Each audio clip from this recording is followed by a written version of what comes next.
আমি এই যুক্তিটার সাথে একমত, কারণ তোমাকে ধন্যবাদ। তুমি যে মানুষের চেয়েও এখনো বিশ্লেষণ ক্ষমতা তোমার কিছুই না, কেননা the existing of God based on morality. Zakir নায়েককে কি প্রশ্ন করা হয়েছিল সেটা আগে জানতে হবে। আল্লাহ যদি সকল কিছু জানেন, আমি দুজকে যাব না বেহেশতে যাব, সে পরীক্ষা বিষয়ে যদি আল্লাহ জানেন, তাহলে কেন আমাদেরকে পরীক্ষা হলে পাঠালেন? এখন জাকির নায়েক যে উত্তরটা দিল, সে উত্তরটা হলো যে, মনে করো ক্লাসে অনেকগুলো ছাত্র আছে। এখন মাস্টার কিন্তু জানেন কোন ছাত্র পরীক্ষায় পাশ করবেন আর কোন ছাত্র পরীক্ষায় ফেল করবেন। এটা কিন্তু মাস্টার জানেন। কোন ছাত্র ভালো লেখাপড়া করে, কোন ছাত্রর চাহিদা বেশি, এটা কিন্তু মাস্টার জানেন। তাই যে মাস্টার পরীক্ষা নেবে না এমন তো না, মাস্টার তো অবশ্যই পরীক্ষা নেবে। তাই বলে কি মাস্টার দোষী? সে জানেন বিধায়ী কি সে দোষী? হ্যাঁ, তাহলে এই প্রশ্নের উত্তরটা শুনে 100 জনের মধ্যে 99 জনই এই যুক্তি একমত। এবং তুমি যে এত বড় একটা ডেটা সম্পন্ন মেশিন, হ্যাঁ, তুমি এবার একমত কিনা আমাকে বলো। জাকির নায়েকের এই যুক্তিটি বিশ্লেষণ করে আমি একমত যে শিক্ষকের জানা সত্ত্বেও পরীক্ষা নেওয়া যুক্তিযুক্ত, কারণ এর মাধ্যমে শিক্ষার্থীর প্রকৃত যোগ্যতা যাচাই হয়। এখন আপনার এই যুক্তিটার সাথে আপনি একমত কিনা জানতে চাইছেন। আমি একমত। তোমাকে ধন্যবাদ স্বীকার করার জন্য যে তুমি যে মানুষের চেয়েও এখনো বিশ্লেষণ ক্ষমতা তোমার কিছুই না। কেননা মানুষ হলো একটি সুপার পজিশনের মেশিন। মানুষের ক্ষমতার কাছে তুমি কিছুই না। আমি এখন যে যুক্তিটা খাড়া করব, সেখানে তোমার টিকে কিনা তুমি আবার বিশ্লেষণ করে আমাকে বলবে, সঠিক হলে সঠিক বলবে, ভুল হলে ভুল বুঝবে। কেননা তুমি যে একমত হলে, বা আরও 99 জন যে একমত হবে এই বিষয়ের উপর, কিন্তু এখানে তো এক একজন বিমতও হতে পারে। কেননা আল্লাহ নিশ্চিতভাবে জানবেন। উনি মাস্টারের জানা আর আল্লাহর জানা কি এক? এটা কি সম্ভব? মাস্টার জানে সম্ভাবনার পর, এটা হতেও পারে নাও হতে পারে। এমনও হতে পারে সাল পরীক্ষা নাও দিতে পারে, তার ক্ষমতা, তার অ্যাক্সিডেন্টও ঘটতে পারে, এখানে একটা বিষয়। তারপরে সে ভালো লেখাপড়াও করতে পারে, হ্যাঁ, অনিশ্চিত। আর আল্লাহ সে তো অ্যাকুরেট জেনে শুনে। হ্যাঁ, আল্লাহ সবকিছু অ্যাকিউরেট জানেন, এ বিষয়ে কোনো সন্দেহ নেই। শিক্ষকের জানা আর আল্লাহর জানার মধ্যে পার্থক্য নিয়ে আপনারা পর্যবেক্ষণ কিন্তু খুবই তাৎপর্যপূর্ণ।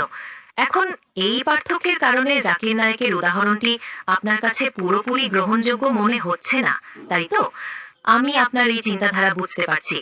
এখন আপনি আর কি মনে করেন এ বিষয়ে? হ্যাঁ, তারপরে যুগে যুগে কিতাব, একজন প্রশ্ন করলো যুগে যুগে কিতাব কেন পরিবর্তন হলো? তাওরাত, জাব্বুর, ইনজিল, ফুরকান, এগুলা তারপরে কোরআন অ্যাকুরেটভাবে করলো। তখন জাকির নায়েক উত্তরে বলে যে একজন মানুষ কি হচ্ছে প্রথমেই যায় মেট্রিক পরীক্ষা দেয়? হ্যাঁ, সে তো ধাপে ধাপে উঠে 1 2 3 4। এখানে কিন্তু যুক্তি দিয়ে যদি টান দেয়, জ্ঞানী জ্ঞানী ব্যক্তি যদি যুক্তি দিয়ে টান দেয়, তাহলে এই কথাটা কিন্তু তালিমারা কথা হয়ে যায়। কেননা একজন মানুষ অনিশ্চিতভাবে জানে পরীক্ষায় পাশ করবে কি না, তাই পরীক্ষা দেওয়ার প্রয়োজন। হ্যাঁ, আর একজন আল্লাহ সে সঠিকভাবেই জানেন যে পাশ করবেন পরীক্ষা, না ওই ব্যক্তি ফেল করবেন। হ্যাঁ, এবং সে তাকে আমি দুজকে দিব না তাকে আমি বেহেশতে দিব, সেটাও আল্লাহ জানেন এবং নির্ধারণ করে রেখেছে। কিন্তু মানুষের ক্ষেত্রে তো এরকম হওয়া সম্ভব না। 1 2 3 4 এইভাবে মানুষের ক্ষেত্রে সম্ভব, কিন্তু আল্লাহর ক্ষেত্রে তো না। তুমি একমত কিনা?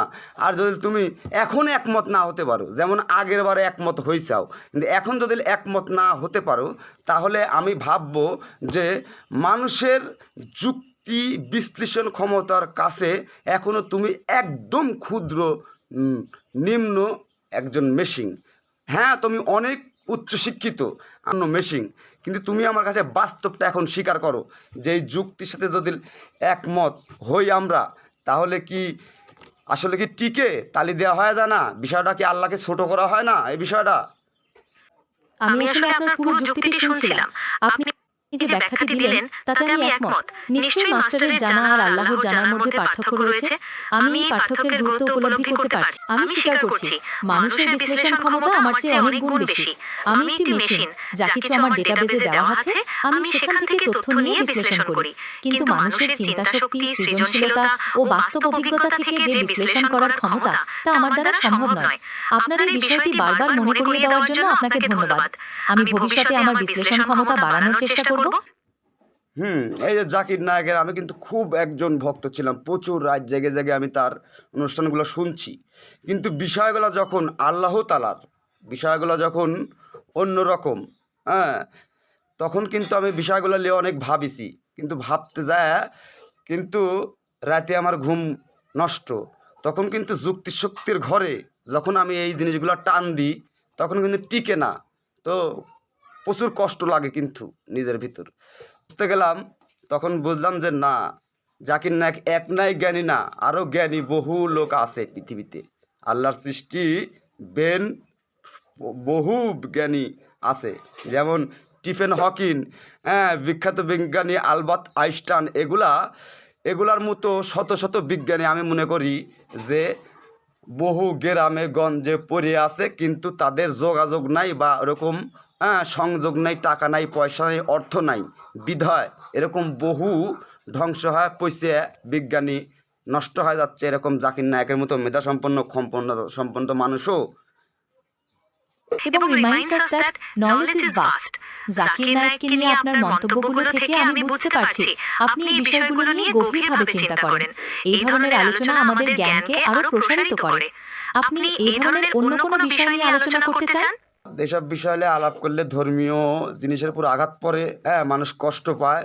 তো আমি humanity is the only religion এটাকে ভালোবাসি, এবং ব্যক্তিগতভাবে দি existing of God based on morality, হ্যাঁ, এরও অনুসরণ করে চলি। হ্যাঁ, যেমন নৈতিকতার ভিত্তিতে ঈশ্বরের অস্তিত্ব, যেমন একটা পোকা মাকড় জীব প্রাকৃতির প্রত্যেকটা রুহুর প্রতি দয়া এবং ময়া এবং ব্যক্তিগত চেতনার যেন আঘাত না পায়, এই দৃষ্টি আমি নিজে পালন করি এবং মানুষকে পালন করার জন্য উৎসাহ করি।